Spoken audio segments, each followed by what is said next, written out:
Se você já começou a programar e ainda não sabe na dica de nada de Git, eu sinto dizer que você está dando bobeira. Junto com suas habilidades de programação, é necessário aprender a versionar os seus códigos. Até porque nós fazemos muita caquinha enquanto estamos aprendendo. E saber reverter o que fizemos e recuperar códigos e também dados é essencial. Preparamos um mini curso bem direto e sem enrolação para você não perder tempo e poder voltar aqui sempre que precisar consultar. O vídeo está todo separado por capítulos. Assim, toda vez que pintar alguma dúvida em algo específico, você pode assistir o pedaço novamente.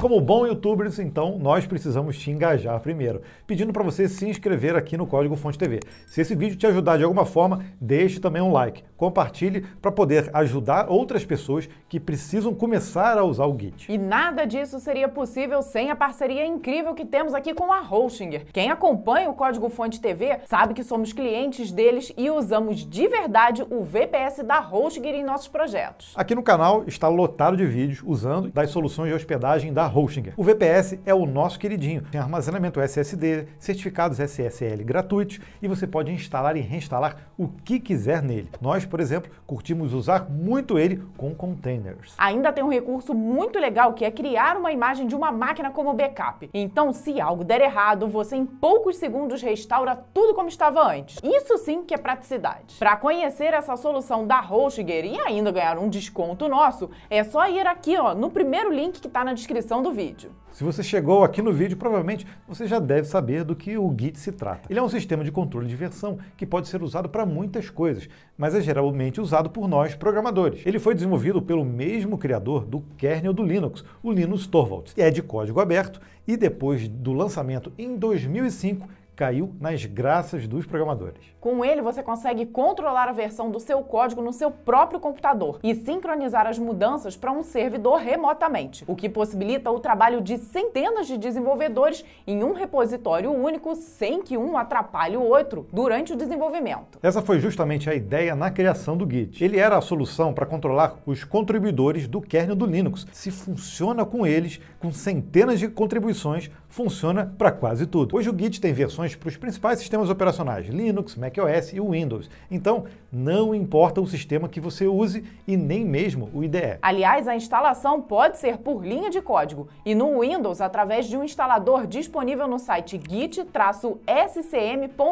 Corre lá, instala e depois volta aqui no vídeo. E dependendo do IDE, você consegue usar o Git de forma visual, mas é importante entender o conceito por trás dos comandos, pois é justamente ele que irá te ajudar a não fazer caquinha durante o uso. Aqui vamos só usar o terminal mesmo, mas com algumas pitadas aí do VS Code. O primeiro comando que vamos aprender é para configurar o Git. É necessário, no mínimo, configurar o seu nome e o e-mail, para que toda vez que você versionar algo com ele, fique registrado o seu usuário. Para configurar o e-mail, então a gente vai em git config global, tá? A gente coloca o traço global. Lembrando que isso pode ser tanto local como de sistema, então dependendo do repositório, você pode configurar outro nome, inclusive. Coloca user.name e aí, entre aspas, o nome. O e-mail acaba sendo bem parecido, né? Para a gente verificar a configuração, a gente pode colocar o global e o --list. Ele mostra todas as configurações que a gente tem. Se a gente colocar só o list, ele mostra todas, inclusive a de sistema e a de local também. E se você quiser configurar local, é só tirar ali o --, global. Então a gente pode colocar config user.name e o nome. Nesse caso a gente nem tem um repositório local ainda, então não funcionaria. Vamos aprender a criar um novo repositório ou clonar um repositório já existente. Nessa pasta, que está vazia ainda, a gente pode criar alguns arquivos. Eu vou criar um index.html, botar style.css e scripts.js. Só para simular aqui um projeto web. E para a gente inicializar o nosso repositório, basta digitar git init. E ele já está pronto. Inclusive, ele mostra que ele cria uma pasta .git lá dentro. Então, se a gente explorar essa pasta, a gente vê que ele já criou ali uma estrutura do próprio Git. Existe uma outra forma de se criar um repositório, que é o git init e a gente coloca o parâmetro bare. Dessa forma, toda essa estrutura vai para a raiz. Mas esse é um tipo de repositório diferente, tá? Geralmente a gente usa isso para ficar só armazenado lá. Então ele tem outras funcionalidades. Agora, outra forma bem comum também é a gente clonar um repositório que já existe, né? Eu vou pegar um projeto que a gente já tem aqui no GitHub. Posso colocar, ó, justamente com o git clone, eu coloco o endereço, né, o .git. Aí eu coloco também o nome da pasta. Se eu não tiver já criado, ele pode criar a pasta para a gente. E aí ele já vai baixar todos os arquivos desse projeto e criar automaticamente o Git, né? Veja que está tudo lá. Então, uma vez que a gente tem o projeto remoto, é tranquilo da gente apagar localmente e também puxar novamente. Obviamente, tem que estar sincronizado, né? O projeto remoto tem que estar todo atualizado. Para entender o funcionamento do Git, é preciso ter em mente como ele foi concebido. Os arquivos com os seus códigos que aparecem na pasta não são sincronizados automaticamente. É preciso que você informe ao Git quando suas mudanças estão prontas para serem versionadas. Então você pode modificar à vontade, testar, errar, criar, apagar arquivos e quando finalmente estiver ok, você pode colocar eles no repositório. Mas calma que isso não é um copia e cola. No Git existem 2 estágios até os arquivos serem efetivamente versionados no repositório. Nessa imagem dá para compreender bem. Toda vez que você cria um arquivo na pasta do projeto, podemos considerar que ele está na sua pasta de trabalho ou no Working Directory. Ali você pode adicionar, remover, editar o quanto você quiser. A próxima etapa a gente chama de indexar ou organizar os arquivos que irão para o repositório. Esse local nós chamamos de stage ou palco, né? Nós já vamos ver como adicionar ele lá. Nesse momento, esses arquivos já estarão em um lugar especial e o arquivo no Working Directory pode ser modificado, que não vai fazer diferença. A próxima etapa é colocá-los efetivamente no repositório. Para isso, fazemos algo chamado commit, ou confirmação. Uma vez feito isso, nós criamos um histórico de mudanças. O arquivo sai do stage e está pronto para uma nova mudança. Com a mudança indo efetivamente para o repositório, ele será atrelada à versão anterior, onde a versão mais atualizada ficará marcada com head, ou seja, ela será a cabeça de outras versões do mesmo arquivo. Vamos ver isso na prática. Vamos adicionar, remover e brincar com o Working Directory e o Stage. A gente pode fazer algumas alterações aí no nosso arquivo. Vou colocar só um título e um H1. Agora que eu fiz essa alteração, a gente pode voltar aqui no terminal e colocar um git, por exemplo, o nome do arquivo que a gente alterou, um git add index.html. Uma outra forma também, se a gente tiver mais de um arquivo modificado ao mesmo tempo, por exemplo, eu posso criar uma função aqui,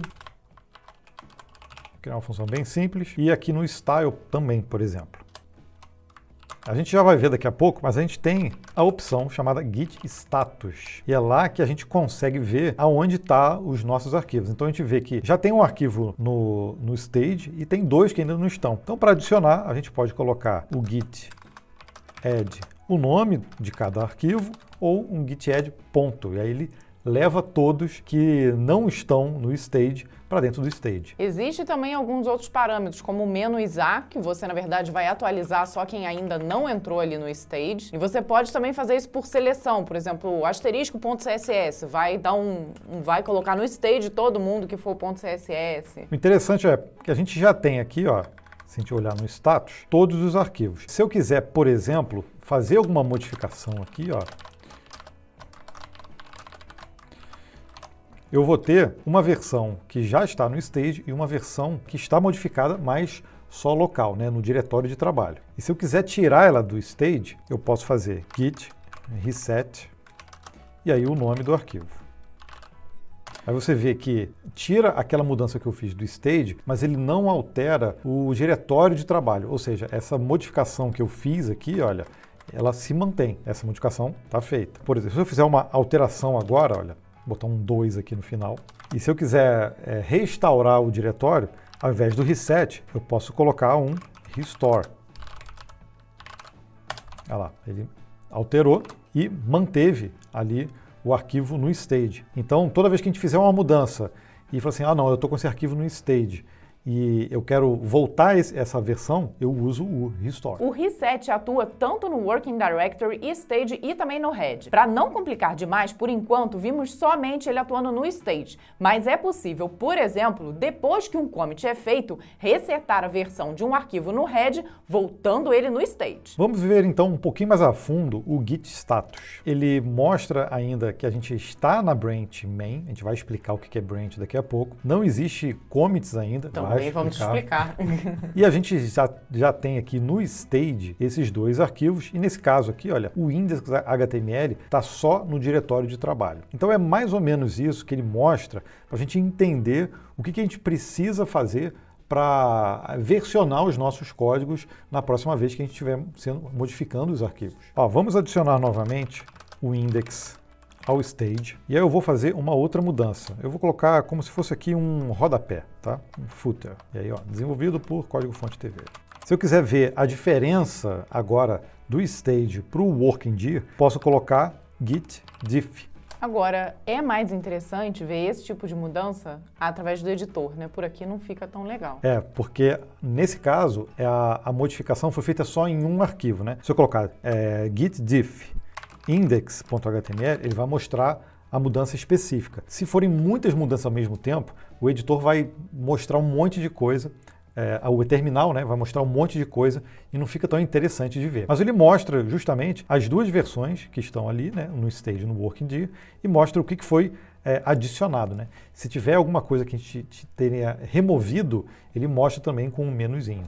Por exemplo, se eu fizer aqui, ó, tirar o título e fizer um diff agora, ele já vai mostrar que o título foi removido. Depois desse vai e volta no stage, agora é hora de confirmar as mudanças e criar um commit. Ele nada mais é que uma fotografia do estado dos arquivos no repositório em um determinado momento. Cada commit contém alterações nos arquivos, identificador único, que é o hash, metadados para saber quem foi que fez aquilo e também uma mensagem para identificar o commit. O papel do commit é fundamental até para conseguir trabalhar em equipe. Dessa forma, ninguém sobrescreve o trabalho do outro. E, obviamente, cria rastreamento de alterações. Os commits fornecem um registro detalhado de quem fez o que e quando, o que é crucial para entender a evolução do projeto. Uma vez que a gente tenha os arquivos todos prontinhos, agora sim a gente vai commitar. Git commit, e a gente tem um parâmetro m, e a gente precisa colocar uma mensagem, um primeiro rastro do que a gente está fazendo no código. Como primeiro commit, a gente coloca primeiro commit. E aí o que acontece? Se a gente voltar no status, não tem mais nada, a área de trabalho está vazia, então não tem mais nada para ser adicionado. Agora, esse trabalho todo, né, de adicionar, faz um git add, e aí depois você coloca, isso pode ser simplificado também. Se a gente fizer alguma modificação aqui, ó, vou colocar o ano, ó, em 2024. Agora a gente tem uma mudança, né? Se eu colocar, se eu fizer só o commit disso, eu posso colocar git commit -a -m. -a vai justamente já adicionar esse arquivo no stage, ou todos os arquivos que forem precisos, e depois vai fazer o commit. Então já elimina um comando aí no meio do caminho, né? Mas você tem que prestar atenção nisso também, porque pode ser que você tenha modificado algum outro arquivo que não tem a ver com o commit, que acaba entrando no commit. Então isso tem que ser feito com muita atenção. Alteração, footer. Bom, acabamos de fazer o commit, tudo lindo, maravilhoso, mas sei lá, erramos o ano. Estamos em 2030, não 2024. E a gente quer ajustar o último commit que foi feito. Tem que criar um novo, né? Sem criar um novo. Então a gente faz a mudança, colocamos aqui, ó, um git add, e aí a gente faz um git commit, a gente usa um amend, e aí coloca a mensagem. Lembrando que isso só vale para o último commit, tá? Então é aquele desespero de, nossa, errei. Fiz besteira ali, quero ajustar um pontinho. Atualizado. E aí se a gente for aqui no status, a gente vai ver, tá tudo limpo novamente. Se a gente faz uma mudança novamente, não, é 2023, e a gente tem agora uma mudança para fazer, e a gente coloca esse arquivo lá no stage, a gente consegue ver a diferença do último commit que a gente fez para o arquivo que está no stage. Então a gente pode fazer um git diff e coloca stage. Tá?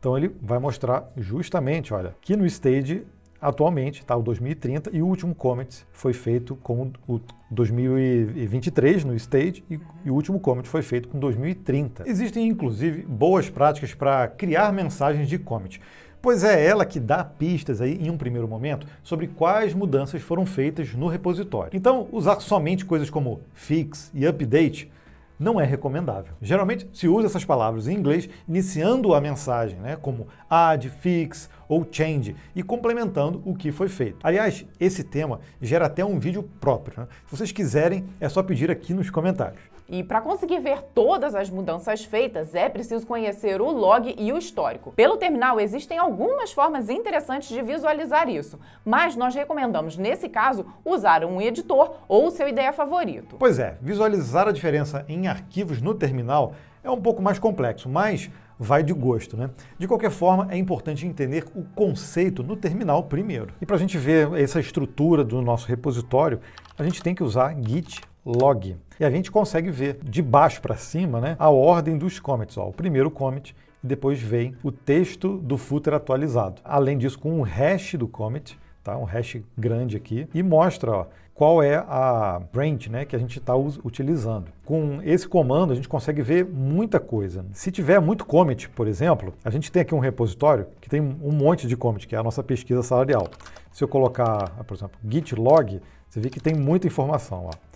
E se eu quiser ver, por exemplo, os últimos 3 commits, eu posso muito bem colocar aqui, ó, -3. Então ele vai mostrar só os últimos 3. Uma outra forma interessante da gente ver, tudo numa linha só, ele omitindo essas informações completas, né? Então eu posso colocar git log, one line. Simplifica bastante, né? Mas a gente consegue também colocar uma quantidade aqui, ó, os últimos 5. Dá para fazer essa junção de parâmetros também. Uma outra forma legal é usar o graph, que aí ele já mostra como está a organização das branches. A gente pode filtrar também por autor. A gente bota git log, -- o autor, e aí vem aqui, ó, com igual e o nome do autor. Ele lista também. Dá para fazer, por exemplo, com data, usando aqui, ó, before, e aí a gente usa no formato YYY, mês e ano. Se a gente quiser, por exemplo, ver por pasta, também dá. Aqui a gente tem uma pasta no repositório chamado data, então a gente consegue ver todas as mudanças feitas nessa pasta específica. Mas existe ainda uma versão mais curta do log. É o git. Por sinal, short log é um ótimo nome para o comando. Aqui nesse caso ele mostra os autores, tá vendo? E a quantidade de commits de cada autor. E aí vai colocando ele na ordem, né? Se a gente quiser ver só a quantidade por autor, você pode colocar ainda um SN, ó. E aí sim ele deixa mais curto ainda. Agora uma coisa interessante é um outro tipo de log, que é o git reflog. Esse é um log das ações que a gente faz dentro do repositório, não necessariamente as mudanças e os commits. Nesse caso, por exemplo, eu tenho só 4 mudanças aqui, porque recentemente eu mudei de computador e aí eu puxei novamente o repositório para minha máquina, então eu fiz um clone, depois eu fiz um checkout, criando aí uma branch para dev e uma outra branch de dev para a versão 2024 da nossa pesquisa. Muitas ferramentas já implementam esses filtros, então não precisa ficar decorando tudo. Vamos ver no VS Code como podemos olhar os logs? Eu estou usando aqui o VS Code e eu tenho uma extensão chamada git graph, que é justamente o comando ali, o parâmetro que a gente usa no Git, né? Então, esse repositório, ele tem bastante pastas, arquivos, tem um histórico grande. Então, aqui no VS Code, quando a gente vem em controle de versão, ele abre aqui uma opção, olha, para a gente visualizar as branches, todos os commits aqui e tudo que a gente fez, ó. Então, a gente consegue ver realmente um histórico de uma forma muito melhor, né? Fica mais organizado, né? E visualmente, realmente fica mais simples de entender. O importante é saber que existe. Assim, você não fica perdido para encontrar algo que foi feito há um tempo e consegue comparar as versões rapidamente. Até agora, não explicamos um conceito super importante no Git, branches. Elas são justamente ramificações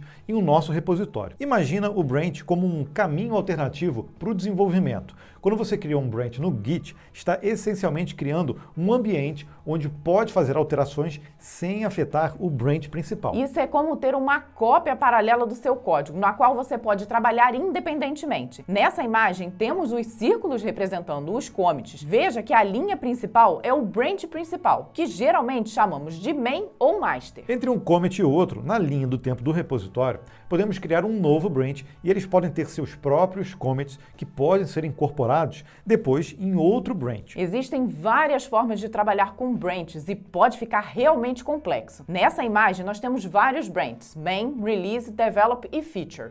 Mas calma, viu? A ideia por aqui, pelo menos por enquanto, não é deixar nada muito complexo. Imagine então que um branch é como se você fizesse uma cópia completa do seu repositório inteiro para uma outra pasta, para você testar algo sem estragar o que já está funcionando. Com um novo branch, é possível criar quantas ramificações possíveis e depois voltar sem problemas. Aliás, eles servem justamente para fazer mudanças e uma vez que você está satisfeito com elas, você pode mesclá-los ou dar um merge de volta ao branch principal, integrando suas alterações ao código principal. É justamente esse recurso que permite um desenvolvimento mais organizado e seguro, especialmente em equipes. Quando a gente criou o nosso repositório, automaticamente já vem uma branch aqui chamada main. Então, se a gente colocar git branch, ele vai mostrar justamente a branch que a gente tem criada e esse asterisco mostra a branch que está aqui ativa. Em uso, né? Para criar uma nova é muito fácil. Git branch. Geralmente a gente cria nomes dos mais diversos aí, né? Chamado feature, fix. Então, toda vez que você vai corrigir um problema, vai criar uma feature nova, a gente acaba criando uma branch nova também. Mas isso depende muito da estratégia, né? Eu geralmente gosto de criar uma branch chamada dev, e aí eu faço todo o desenvolvimento por ali.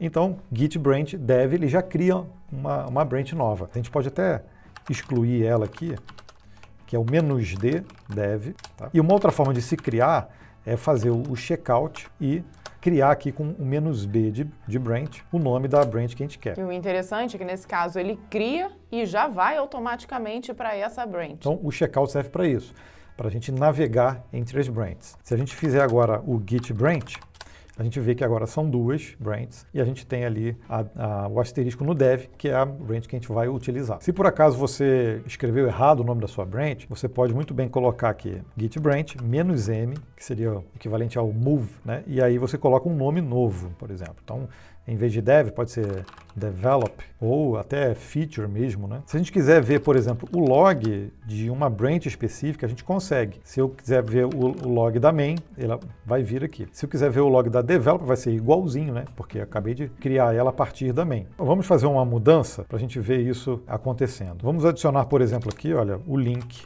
do CSS, eu esqueci, e o do JavaScript.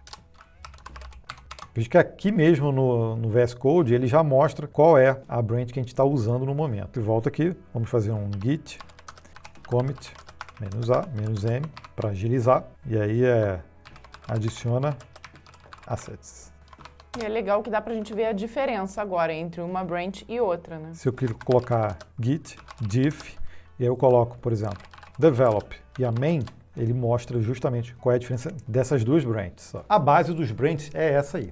Pratique bastante. Na hora que você entender bem como trabalhar com eles, você estará bem próximo de dominar o Git. Existem muitas abordagens interessantes para o uso dos branches, como o Git Flow, por exemplo. Lembre-se de que os branches devem ser usados para separar diferentes linhas de desenvolvimento e que é uma boa prática mantê-los atualizados com o branch principal regularmente, para evitar conflitos complexos durante a mesclagem. A grande sacada do Git é a possibilidade de trabalhar com o sincronismo de repositório de forma remota. Então é possível enviar todos os commits que você fez na sua máquina para um servidor, e isso também pode ser feito por vários outros desenvolvedores ao mesmo tempo. Óbvio que podem existir conflitos de alterações em arquivos, por isso é ainda mais importante trabalhar com códigos desacoplados em funções. Então no Git você tem todo o seu ambiente de desenvolvimento no seu próprio computador e que posteriormente pode ser agregado, o que chamamos de mergeado, né, ao repositório remoto. Alguns exemplos mais conhecidos de plataformas para criação de repositórios remotos Provavelmente você já conhece, ó, GitHub, Bitbucket, GitLab ou mesmo o Gitness, que é a possibilidade de criar o seu Git na nuvem, como a gente mostrou em um vídeo, que a gente vai deixar o card aqui para você. Vamos ver então como funciona esse tal de remote no GitHub? Para utilizar um repositório remoto, a gente pode vir aqui no GitHub, ele já mostra, né, o comando ó, git remote add e bota o nome, que geralmente se chama Orange mesmo, e aqui ele coloca a URL, né? Nesse caso aqui não é nem HTTPS, como a gente usou antes, né? É o próprio Git, com aqui git@github.com. A gente copia aqui esse comando, ele já adiciona para a gente. Se eu colocar git remote -v, eu consigo ver justamente o nome da branch que a gente usa para acessar esse repositório remoto. E para a gente enviar as nossas mudanças para o repositório remoto, a gente usa o git push. A gente pode usar aqui o parâmetro -u.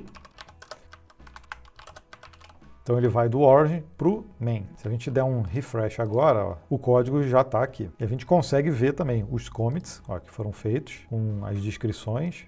Nesse caso, veio só a branch main, porque a gente especificou aqui o push só na branch main. Se a gente quiser remover também, é muito fácil. Git remote remove orange. Tá? Não tem problema nenhum remover, pode remover, adicionar, sem problema nenhum. Aí vamos supor que você faça uma mudança em um outro computador ou uma outra pessoa faça uma mudança. Nesse caso aqui a gente vai só adicionar um readme aqui nesse repositório. Ó, fiz 2 atualizações e aí a gente precisa trazer isso, né, para o nosso repositório local. E aí como é que eu faço? É o pull. Se eu colocar aqui, ó, git pull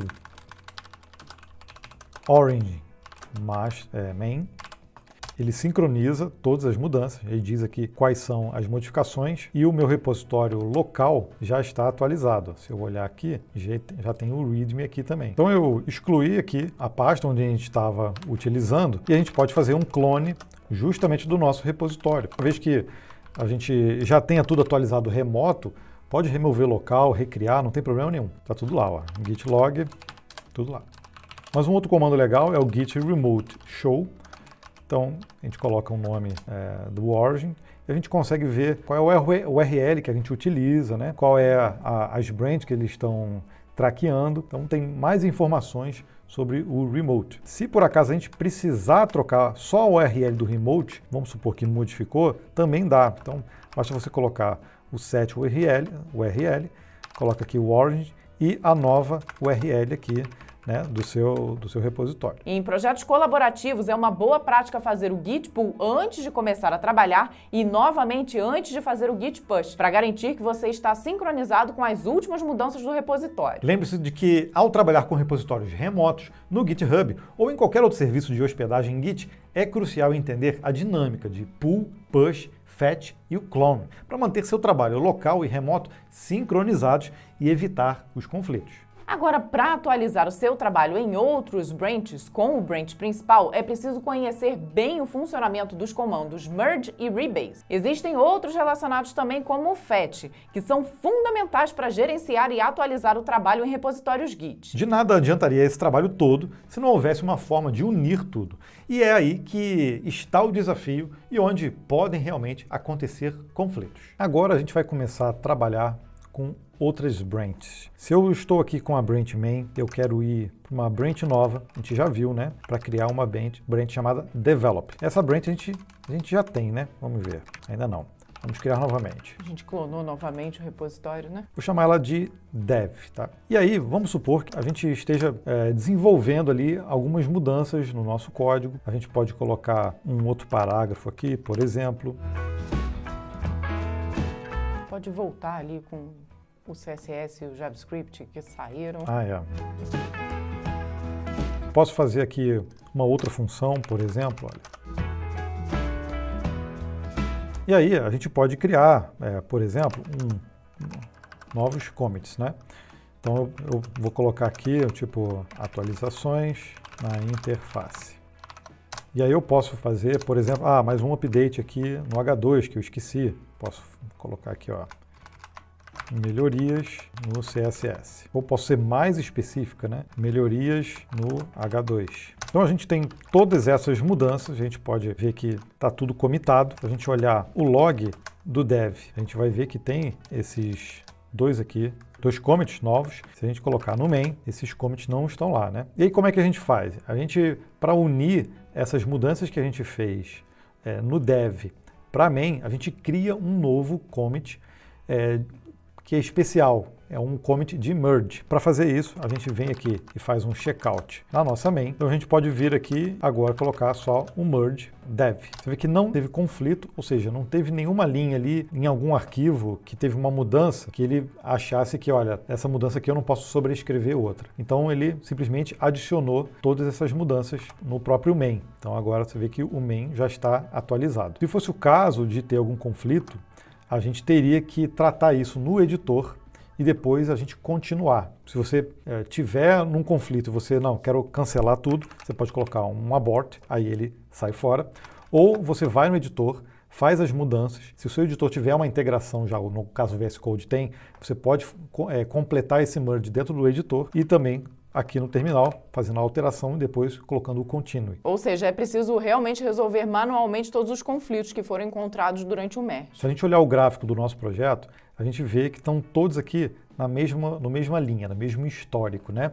E a gente só vai fazendo o merge todo certinho. Mas existe o caso de fazer o rebase. Olha só como é que fica na prática a diferença do merge para o rebase. Enquanto o merge cria um novo commit, a partir da união de outra branch, o rebase move o histórico de commits da branch de origem para a branch de destino. Nesse caso, a main. Então, vamos supor que a gente vai desenvolver uma nova feature para o nosso projeto. Então eu vou criar uma branch nova chamada feature, né? Nova feature.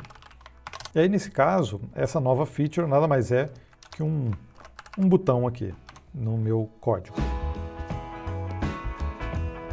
E aí eu percebi que tem uma mudança aqui que eu quero fazer. Agora a minha página está em português, então eu preciso resolver isso. Então eu posso adicionar aqui novamente. E fazer mais um commit. Mas perceba que se a gente olhar o gráfico, a gente vai ver que a gente está na nova feature e ele está seguindo exatamente a mesma da main. Vamos supor que alguém fez alguma alteração ou foi feita alguma alteração remotamente na branch main. Isso é importante, porque antes da gente fazer merge e rebase, a gente tem sempre que atualizar a main, para ela não ficar desatualizada. Então, se a gente voltar aqui, por exemplo, para main, vamos supor que alguém criou uma função nova, tá? Que vai ser escolher curso. Se a gente olhar agora o gráfico, a gente vai ver que existe a main, que é a atual que a gente está usando, e a nova feature que está lá. Só que a main, ela está já à frente da nova feature. Então o que o rebase vai fazer? Ele vai pegar esse histórico aqui, dessa nova feature, e ele vai jogar para cá. Ele vai mudar a base dele para a última versão da main. Então eu vou fazer isso aqui no próprio terminal do VS Code para a gente observar essa mudança. O git checkout, a nova feature, e aí eu faço o git rebase main. Então, dessa forma, eu vou atualizar a nova feature com a última commit da main. Como não tem também nenhum conflito, ele atualizou automaticamente. Se existisse um conflito, ele iria mostrar. Agora, a gente pode jogar a nova feature para dentro da main. E isso vai fazer com que ele esteja alinhado ali com o histórico. Para fazer isso, a gente faz ao contrário. Ó. A gente faz o git checkout main. Vou apagar aqui. E o git rebase nova feature. Observe aqui o que vai acontecer. Ó. Veja que agora a main está toda atualizada, ó, com a última versão, ó, com um novo botão e com a correção da língua da página. Então a gente está na branch main e a gente tem aqui, ó, está atualizado aqui e tem também o botão. E se a gente olhar o histórico, não foi criada uma branch nova para isso, né? Como aconteceria no caso do merge, né? Foi o que a gente fez aqui, né? No dev. E aí, por exemplo, outras opções, né? Como ele leva o histórico todo dos commits, a gente pode fazer o rebase só de alguns commits só. Se eu quiser fazer o rebase, aí nesse caso aqui é um rebase -i de interativo, e eu coloco aqui head, por exemplo, um commit, ou 2 commits, ou 3, né? Quantos você quiser, porque pode ser que durante o desenvolvimento você gere vários commits, né? Então você não quer levar todos, ou pelo menos o histórico de todos, mas você quer levar alguns, por exemplo. Os 3 últimos ali no caso. Então quando a gente faz isso, ele abre um arquivo de texto com o ID dos commits, né? Da hash dos commits que você quer levar, você confirma, fecha o arquivo e aí o próprio Git faz essa modificação. E aí, da mesma forma, se tiver conflito, da mesma forma com o merge, a gente tem a opção do abort ou o continue, né? Então, toda vez que tiver esse tipo de conflito, a gente tem que tratar manualmente no editor e aí a gente vê o que sai e o que entra, principalmente quando está na mesma linha de código. O rebase é uma alternativa ao merge para integrar mudanças de um branch a outro. A diferença entre o merge e o rebase é que o merge preserva o histórico completo e a ordem original dos commits. O rebase cria um histórico linear, que pode ser útil para projetos que preferem um histórico mais limpo. Então tenha prudência com o rebase e dobre a atenção ao usar o rebase em branches públicos e ou compartilhados, pois ele altera o histórico dos commits. Chegou a vez das tags, que são os rótulos. Elas no Git são utilizadas para marcar pontos específicos no histórico do repositório, geralmente para identificar versões de lançamento. Ao contrário dos branches, que são mutáveis, as tags são fixas, significando que uma vez criadas, elas não mudam. Existem dois tipos principais de tags no Git, leves e anotadas. A tag leve é geralmente um commit. Ela é um ponteiro para um commit específico. Não contém informações adicionais como autor da tag, mensagens ou data. Já a tag anotada é mais detalhada e contém metadados como o nome do autor, data e uma mensagem. É recomendada para marcar lançamentos porque permite o uso do GPG para assinar e verificar a tag. Essas assinaturas GPG são muito utilizadas em gerenciadores de pacotes do próprio Linux e garantem a integridade dos arquivos quando são baixados, por exemplo. Para criar rótulo é muito fácil, né? Então, git tag e o nome da tag. Então a gente pode colocar aqui versão 2024. Então se a gente colocar git tag, a gente consegue ver todas as tags que tem lá, né? Se a gente for ver, por exemplo, o histórico, tag, se a gente bota um online ou outro, ele marca também, ó, a branch que a gente está e a tag que está marcada ali no último commit. Para remover é moleza também, ó, git tag -d e aí a tag que a gente não quer mais. Faltou ver. Faltou aqui. Então, tag, teoricamente, não faz nenhum tipo de alteração grave, assim. É realmente uma marcação, né? Agora, essa que nós criamos foi a tag leve, tem também a tag anotada. Então, a gente usa um parâmetro "-a" para usar justamente o nome da tag que a gente quer e a gente pode associar a uma mensagem, né? Então, por exemplo, a versão 2024 do mini curso. Para a gente olhar, a gente pode ver aqui, a gente pode usar o git show, inclusive, o nome da tag que a gente quer, e ele vai direto nas mudanças que foram feitas, né, nessa tag, dá para ver as últimas modificações, e ela fica marcada aqui também. Ó. Na tag assinada, a gente tem que ter um "-s" ao invés de "-a", e coloca aqui o nome da tag, né, pode ser aqui um .1, e bota uma mensagem também. Aí, nesse caso, precisa estar configurado no seu Git como vai ser feita essa assinatura de arquivo, né? Então, é importante ter isso configurado antes. Se você quiser enviar, né, uma tag específica para o repositório remoto, você pode fazer isso também, usando o push, e aí o nome da tag. Então fica fácil também, ao invés de usar o nome de uma branch, você enviar esse nome da tag, ele já vai enviando todas as modificações. Aí aqui no GitHub, olha como é que fica. Ele marca aqui como uma tag e já dá para ver, ó, como se fosse, né, um comment também. Se você quiser remover, também dá para remover localmente lá no seu repositório, né, de origem. Localmente, mas no repositório remoto, né? Então, putz, eu fiz besteira, não era para ter enviado isso. Usa o delete e aí ele remove.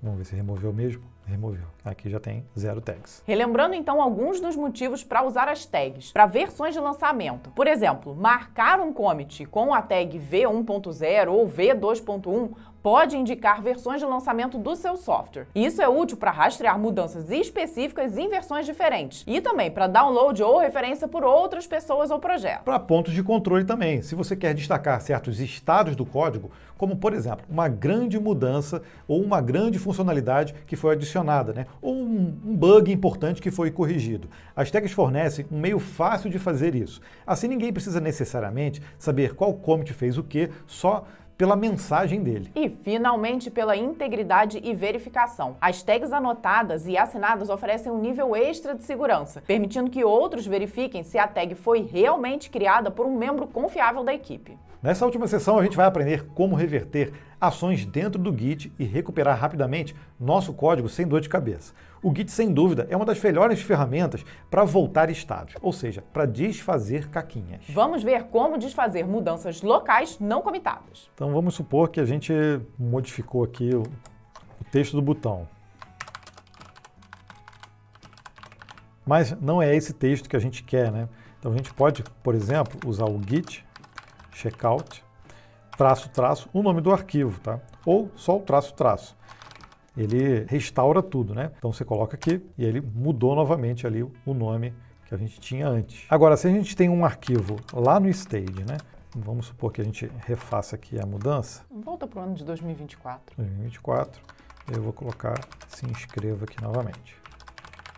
E aí colocamos ele no stage, né? Olha lá, está dentro do stage. Se eu quiser puxar as mudanças locais do stage, aí eu tenho que usar o git reset. Aí eu boto aqui uma tag hard e o head. Agora vamos ver como remover um commit recente local. Vamos supor que a gente está fazendo coisa errada aqui, código fonte T 2024, aqui, ó, aqui está com texto errado. Aí vamos comitar isso. Estamos com pressa, né? Correndo. Atualização no texto. Aí vamos botar um "-a" aqui. Aí a gente olha, nossa, foi tudo errado. Eu quero desfazer tudo isso que eu fiz agora. Como é que eu faço? A gente pode desfazer de um commit que a gente acabou de fazer. Git reset hard head 1. Então ele volta exatamente como estava no último commit. E esse que a gente acabou de fazer, cheio de erro, sumiu. Tanto é, olha, que ele nem está mais aqui no histórico. Vamos ver então como corrigir um commit. Então vamos supor que a gente faça mais um commit aqui, só atualizando a data. A gente quer modificar esse commit. Então a gente faz um git commit amend. E aí eu posso colocar justamente uma versão nova da descrição, né? Data do rodapé correta para 2024. Salvei, fechei esse editor, aí ele continua aqui. Aí efetiva a mudança. Olha, a gente vem aqui já com a mensagem nova. Agora, e como faz para reverter um commit anterior? Vamos supor que isso aqui, tudo que a gente fez, não era o que a gente queria. A gente pode justamente vir aqui, ó, pega o hash desse commit, e aí eu posso colocar um git, vou apagar aqui, um git revert, e aí esse hash. Ou seja, ele vai trazer as alterações lá para o mesmo status que estava no commit novo botão. Mas ele vai criar um commit novo com a reversão, tá vendo? Então ele abre um editor, a gente confirmar aqui, e aí basta fechar, e ele vai fazer uma atualização, olha lá, com a reversão do commit. E para mudar de brand sem perder o trabalho que você estava fazendo e você não quer commitar ainda. Isso acontece bastante quando algo surge de imediato para resolver ou mesmo para fazer aquela consulta. Se a gente, por exemplo, está trabalhando na main e a gente começa a fazer um monte de atualização aqui, um monte de mudança. Vamos supor, eu tiro aqui o scripts, eu vou adicionar aqui uma função nova, ó, fazer login. E aí eu percebo que não era para fazer isso na main. Vamos fazer o logout. Aí eu falo assim, não, peraí, eu tenho que criar uma branch nova para conseguir fazer isso. Só que eu já fiz um monte de mudança. Calma que dá para salvar. Você pode usar aqui o git stash. Ele vai pegar todas essas mudanças que você fez e colocar num lugar específico, né? Se a gente olhar aqui na branch, ele cria aqui um stash, ó, temporário com essas mudanças todas. E aí a gente pode efetivamente ir para uma outra branch, git checkout.